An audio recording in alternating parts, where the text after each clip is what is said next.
자연스러운 여성, 생물학적인 시기에 되돌리기, 소녀와 여성들의 호르몬상의 획기적인 특정 이정표에 도달하는 평균 나이는 다양하다고 강조해왔지만 기준을 벗어나는 범위가 있긴 하다. 현대 여성으로 살아가며 18세나 45세에 임신을 감당하는 것은 그러니 하지만 8세에 음모와 가슴 우리가 자라거나 9세에 생리하는 문제를 감당하는 것은 다르다. 남자아이들보다도 여자아이들에게 더 많은 성조석증은 점점 더 흔해지고 있으며 그것은 다양한 21세기 요인과 관련이 있는 듯하다. 수십 년 동안의 의사들은 만 11세가 소녀들의 사춘기가 시작되는 평균 연령이라고 여겼다. 그러나 1997년 소아과 학회지에 발표된 논문은 미국에서 1만 7천 명의 소녀들을 표본으로 삼은 검사 결과 가슴 멍울이가 자라나는 평균 연령은 백인 소녀의 경우 만 10세를 약간 못 미쳤고 흑인 소녀들은 약 9세보다 약간 더 어렸음이 드러났다. 이 획기적인 연구 주저자인 마샤 허먼 기든스는 소아과에서 진료 보조서로 일하며 8, 9세의 환자들의 가슴 발육을 포함해 대단히 이런 신체 발달을 주목했다.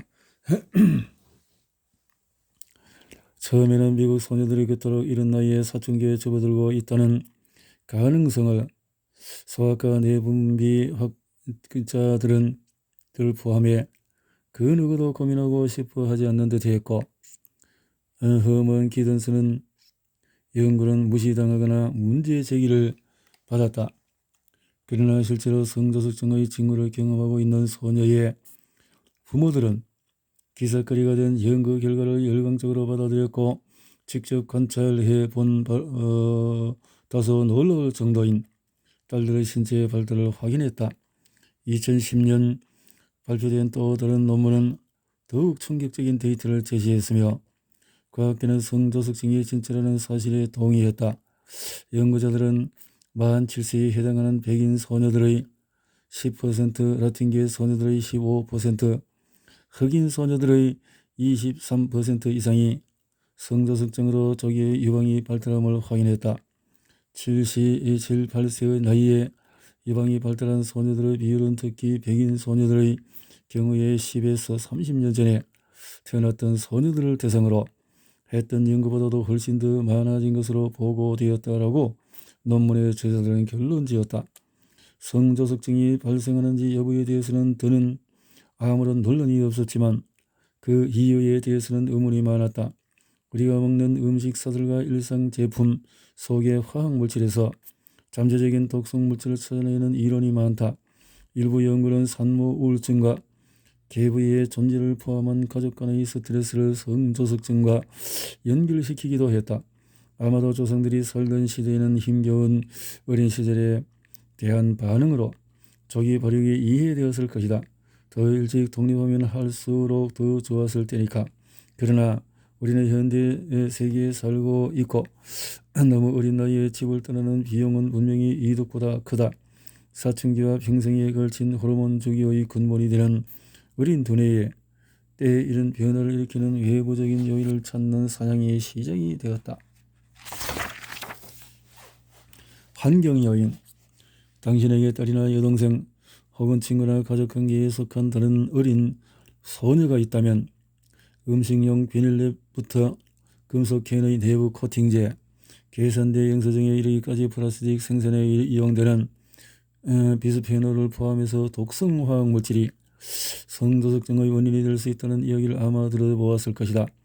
비스페놀 A의 분자 구조상 에스트로겐과 유사하며 일부 과학자들은 어린 소녀의 가슴이 커지는 것처럼 인체에 호르몬과 유사한 결과를 낳을 수 있다고 생각한다. 비스페놀 A가 어린이와 성인들에게 미치는 위험에 대해서 소비자들이 알기 시작하자 대기업들은 생산 품목에서 그것을 제외하고 그러나 대체품들이 반드시 더 안전한 것은 아니라는 증거가 있다. 몸에 줄무늬가 있는 열대어 지브라 피쉬를 BPS라고 알려진 비스페놀 대체 물질에 약하게 노출시키자 폐하의 이상 발달과 조기 부화 등을 포함해 비스페놀 A에 노출되었을 때와 마찬가지로 번식 과정에 똑같은 혼란이 벌어졌다. BPA처럼 BPS 역시 사춘기를 탈피해서 궁극적으로 가임기에 이르도록 돕는 호르몬인 성선자극 방출 호르몬 분비를 포함해 신경 내분비 체계에 영향을 미친다. 달리 말하면 BPA와 BPS 같은 화학물질은 번식 체계의 중요한 발달 속도를 높이며 어린 소녀들을 포함해서 인간에게도 똑같은 영향을 미칠 수가 있다. 비스페놀 A는 엄청난 관심을 받았지만 에스트로겐 흉내를 내는 또 다른 합성 물질들은 일부 세제와 살충제, 내연제, 부탈레이트, 기타 제품에 여전히 들어있다. 어떤 합성 물질은 성조석증에 적은 영향을 미치거나 영향을 미치지 않지만 다른 것들은 꽤 강한 영향력을 지닌 것으로 보인다. 어린이를 상대로 잠재적으로 독성이 있는 화학물질 노출에 대한 윤리적인 연구는 전례가 없지만 증거는 존재한다.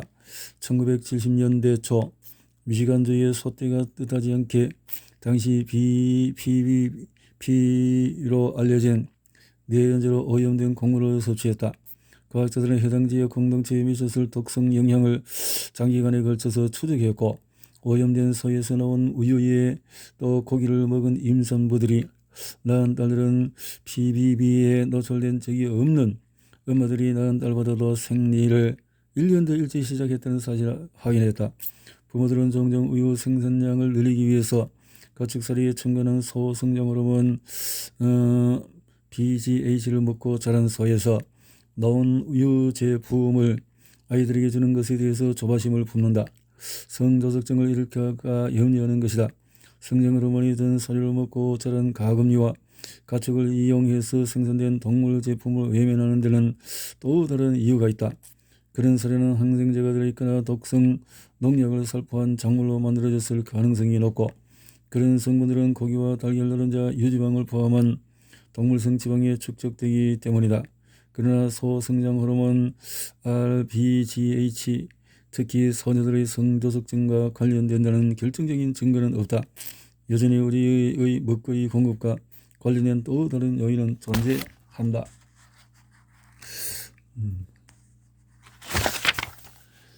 호르몬 해커로서의 식생활. 성조석증을 겪는 소녀들은 종종 공통 분모가 있다. 체질량 지수가 높고 그에 상응하는 체지방의 양도 더 많다. 체지방이 더 많다는 것은 지방세포에서 분비되는 렙틴 호르몬이 더 많다는 의미다. 렙틴은 에스트로겐을 분비를 자극하는데 중요한 역할을 담당하는 것으로 생각되며 생리 시작에도 필수적이다. 지방세포가 많을수록 렙틴이 많아지고 사춘기를 촉발하는 호르몬인 에스트로겐도 더 많아진다. 체지방과 가슴 발달, 생리는 서로 연결되어 있다. 렙틴에 관해서는 또 한 가지 까다로운 점이 있다. 배가 부를 때나 먹을 때가 되었을 때 몸이 뇌에 신호를 보내는 역할도 한다는 점이다. 영양학자들은 부분적으로 지방세포가 너무 많은 탓에 렙틴이 과다 생산되면 궁극적으로 이 메커니즘이 깨질 수 있다고 지적하는데 그러면 렙틴이 보내는 배불러 메시지를 내가 무시하기가 더 쉬워져서 과식의 원인이 된다는 의미다. 비만으로 향해서 가는 어린 소녀가 몸무게를 줄여서 렙틴 에스트로겐 패턴을 중단시키는 것은 상당히 어려운 일이다. 과체중이 아닌 여자아이라고 해도 서구 사회에서는 보통 태어나자마자 영양분을 잘 섭취한다. 그게 나쁜 것은 아니다. 우리 인류는 대체로 기아와 숱한 질병을 이겨냈기 때문에 종으로 살아남았다. 조정 여성들은 먹을 것이 부족한 시절에는 많은 자식을 낳지 못했지만 상황이 좀 더 풍족해지면 엄마들 역시 더 풍족해졌다. 그러나 우리가 오늘날 즐기는 일종의 밀도 높은 영양분과 고열량 음식의 결과는 있다. 여자아이든 남자아이든 일단 몸이 성적으로 성숙하면 번식이 가능해진다. 정신과 영혼이 아직 어린아이 수준이어도 상관이 없다. 우리는 무심코 우리의 생물학적인 시계를 더 어린 나이에 번식 단계에 맞춰 돌려놓고 있는지도 모른다. 그것은 빠른 사춘기가 아니라 더 빠른 사춘기다. 우리는 진화하고 있다. 조기 파괴, 일시적이거나 영구적으로 어린 아이들의 성조석증 발병을 치료하는 소아 내분비 학자들은 에스트로겐과 테스토스테론 같은 성호르몬 분비를 막아주는 사춘기 억제제로 알려진 약물을 처방해 남자아이들이 몸에서 일어나는 변화를 정신적으로 떨어져 볼 때까지 특정한 신체 발달의 브레이크를 걸어준다.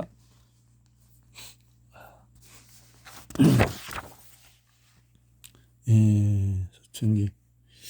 자, 비록 의사들은 한쪽 성별에 특화된 호르몬을 수용하도록 설계된 인체 체계는 뇌와 뼈 성장에도 영향을 미친다는 점을 경고하지만 미국 내분비학계의 지침은 여성이든 남성이든 스스로 완벽한 성전환을 계획 중인 경우 트랜스젠더 소녀는 에스트로겐을 투여하고 트랜스젠더 소녀는 테스토스테론을 투여하는 성교차 호르몬요법을 10대도 16세부터 안전하게 시작할 수 있다고 이야기한다. 그래도 트랜스젠더 성인들의 우울증 환자 비율 및 자살률을 고려할 때 옹호자들은 성교차 호르몬 요법 장점이 위험보다 크다고 믿는다. 사춘기 억제제와 달리 성교차 호르몬 요법은 테스토스테론의 치료를 받은 소녀들에게 목젖이 자라거나 수염이 나는 등 되돌릴 수 없는 신체 변화를 일으킨다. 올바른 선택을 하려고 노력하는 부모들에게는 지극히 복잡한 문제일 수밖에 없다. 나의 동료 에릭 빌레이는 유전학자이자 소아과 의사로서 젠더 위화감을 느낀 소녀 중에서 무려 80%가 사춘기에 도달할 무렵에 남성이 되는 데 적응하며 성인이 되었을 때 여성으로 성전환을 하지 않는다는 사실을 보여주는 연구를 지적한다. 그러나 그 역시 젠더 위화감을 안고 살아가는 것의 감정적인 고통은 심각하고 압도적일 수 있음에 동의한다. 복잡한 문제라고 말하는 것으로는 좀 약한 표현이지만 궁극적으로 인간에게 선택권이 있다는 것은 놀라운 일이다. 우리는 욕망을 품어야 마땅하고 성생활과 생식 관련한 삶을 영구히 변화시켜 각자 지닌 호르몬 지능을 재정의하기 위해 특정한 호르몬을 우리가 갖고 태어나지 않은 호르몬을 선택할 수가 있다.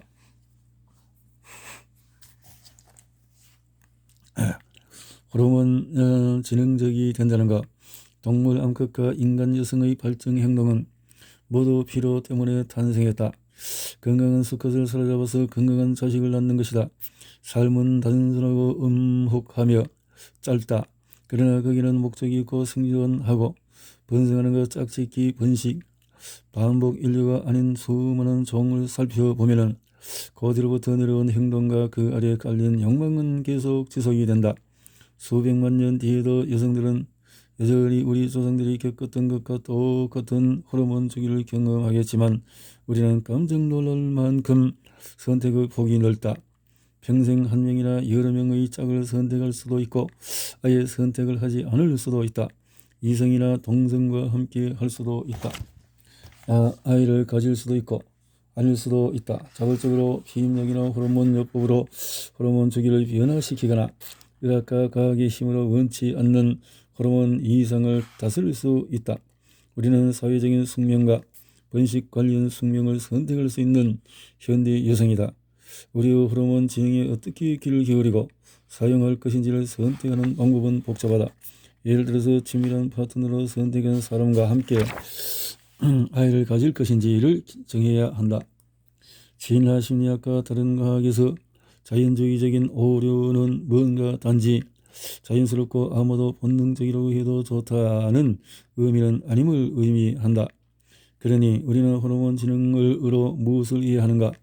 나의 견해는 우리 몸과 정신에 무슨 일이 일어나고 있는지 그리고 그것이 평생에 걸쳐서 각 개인인 우리에게 어떻게 달라지는지 알 수가 있다면 아침 식사로 초콜릿 케이크를 먹고 싶은 갈망을 무시할 것인지 껴안을 것인지 결정할 수 있을 것이라는 사실이다. 호르몬과 관련해서 지능적인 선택이 무엇인지 이 책에서 과학이 제공하는 정보를 얻으면 좋겠다. 이를 더 확고하게 하기 위해 몇 가지 생각을 여기 적는다. 발정 현상이 일으키는 어떤 행동들은 우리 이 조상 여성들에게나 인간 이외의 동물의 암컷들에게 퍽 잘 맞아떨어진다. 어떤 수컷을 매혹해서 짝짓기를 하고 그의 자식을 낳거나 자식의 삶을 보호하기 위해 다른 남것들과 맹렬하게 경쟁을 벌이는 따위의 이야기이다. 진화는 결국 그 경쟁을 능가해 반복 재생산하는 것이다. 21세기 여성들은 그들과 똑같은 호르몬의 부족임을 경험할 수도 있지만 헌신적인 관계를 맺고 있는 여성이 섹스를 위해서 우울한 남성을 찾아 나서고자 하는 충동에서 필히 얻는 이득이 있을까? 그럴 것 같지는 않다. 직장에서 어느 여성 동료와 대판 싸움을 벌이고 그녀의 업무 노력을 방해하고 싶은 충동을 행동에 옮긴다면 어떻게 될까? 그러면 역효과를 낳을 것이다. 몸 단장과 배회하는 본능은 피부를 내고 남자들에게 추파를 던지며 여러 술집을 전전하는 형태로 나타날 수 있지만 소중한 배우자나 파트너가 곁에 있다면 또는 다음날 직장이나 학교에 가야 한다면 또는 집에서 아이들이 기다리고 있다면 우리가 생각하기도 그런 것들은 전략적인 행동이 되지 못한다. 반면에 외모를 가꾸고 강해진 기분을 느끼며 밖에 나가서 새로운 사람들을 만나고 무엇을 그리고 누구를 피해야 하는지 아는 것은 우리가 받아들여야 할 전략적인 행동이며 호르몬과 관련된 행동이기도 하다. 아기를 보호하려고 지키려는 충동이나 애정 넘치고 내게 도움이 되는 늘 변함이 없는 파트너를 찾으려는 충동 또한 마찬가지다.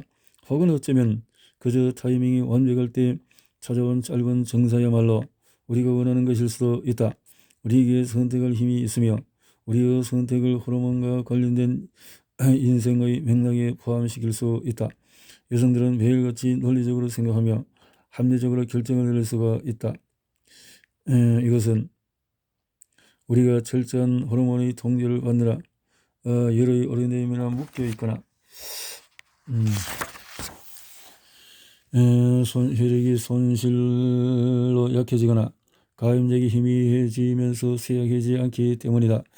그런데도 우리 호르몬 주기의 리듬 안에서 그런 태고의 힘이 느껴질 때는 독특한 여성으로서의 힘을 발휘하면 된다. 내가 볼 때 모든 소녀와 여성들은 호르몬 주기의 범위에 대해서 어떻게, 언제, 왜 그러는지 속속들이 이해함으로써 얻는 이득이 많다. 우리 행동에 영향을 미치는 잠재적인 충동에 대해서 우리는 친숙해져야 한다. 그리고 그러한 행동을 실천에 옮기기로 선택하는 것은 본인만의 호불호와 목표를 근거로 이루어지는 개개인의 선택임을 알아야 한다. 우리의 호르몬 특성에 대해 선진무구한 태도는 도움이 되지 못한다. 반면에 호르몬 지능을 소중히 여기는 태도는 도움을 줄 것이다. 우리 같은 각계의 연구자들이 인간의 발전 현상의 진실을 인정하기까지 시간이 너무 오래 걸렸다.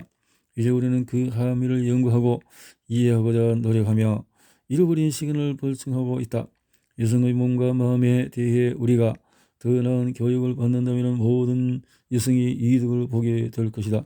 그 이전 호르몬에 휘둘려 다음번에 또 이런 말을 듣게 하게 된다면 그 여자는 할머니이고 어머니이고 자매이고 친구이고 딸임을 명심하라. 그 여자는 현재를 통해 억겹게 세월을 살아온 우리 조상들이자 각자 호르몬 주기를 지닌 채 태어나 장차 어른이 될 여성들이 이어온 끊어지지 않는 사슬의 한 고리이다. 그 여자는 당신일 수도 있다. 그 여자는 나이고 나는 호르몬에 좌우되는 것이 자랑스럽다.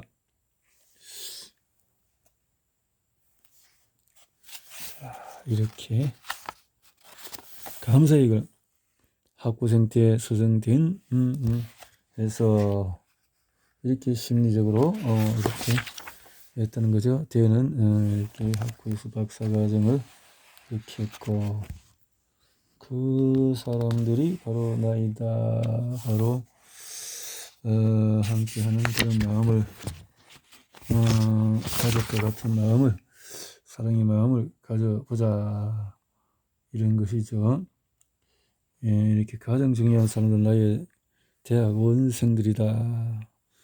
특별히 인내심 많은 에이전트로서 나의 생각을 다듬어 호르몬 창고로 만드는 데 도움을 준 이런 사람들에 대해서 또 감사를 드린다.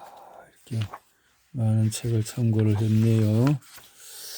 그래서 우리에게 기쁨을 주고 우리가 삶을 살아가도록 인도하며 우리 모두를 더 현명하게 만들어줄 호르몬의 능력에 대해서 마칩니다.